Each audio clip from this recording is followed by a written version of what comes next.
Каржы министрлигине суроо. Өзгөчө кырдаал министрлигине жылына канча акча каражат бөлүнөт? Жооп берип коесуз дагы эле. 22 жылга 2 миллиард 460 миллион сом каралган МЧСке. Анын ичинен ошол алдын алуу жана кесепетти жоготуу боюнча 1 миллиард 557 миллион 600 каралган сумма.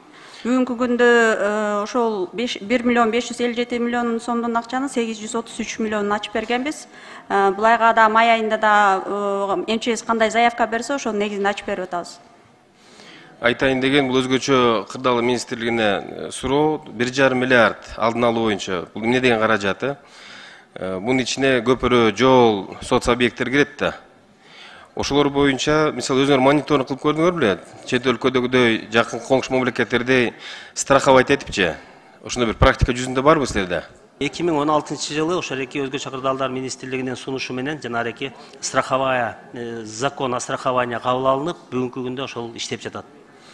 Ошол иштелип жатат, кайрылып кагаз жүзүндө болуп атпайбы, бирок практика жүзүндө жок болуп атпайбы. Эмнеге ошондой эмелге кылып өзүңүздөр баягы бул айланып келе биздин мамлекеттин чөнтөгүнө эле зыян келип атпайбы? Мына 1,5 миллиард.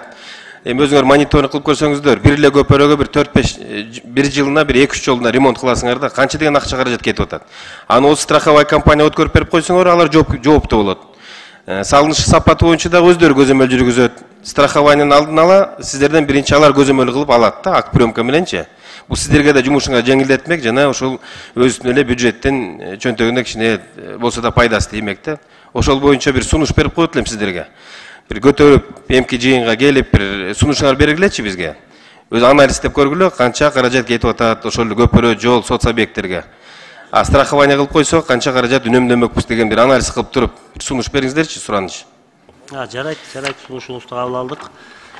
Бирок тилекке каршы бүгүнкү күндө ошол атайын мекеме бар, бул страхованияны алып баруу боюнча.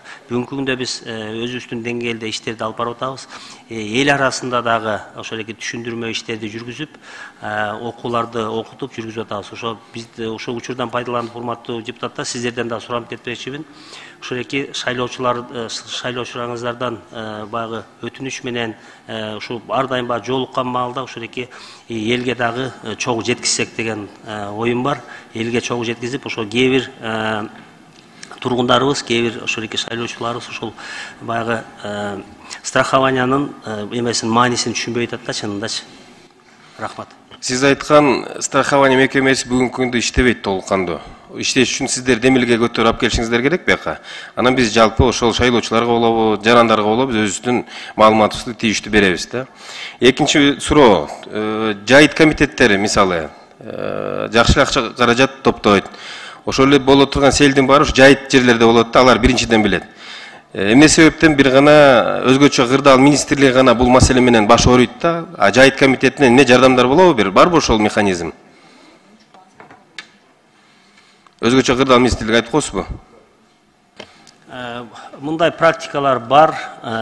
Учурда баягы көп учурларда ошол ички чарбалык жолдор, ошол жайытка болгон көпөрөлөр дуушарга эме баягы зыянга келип атпайбы?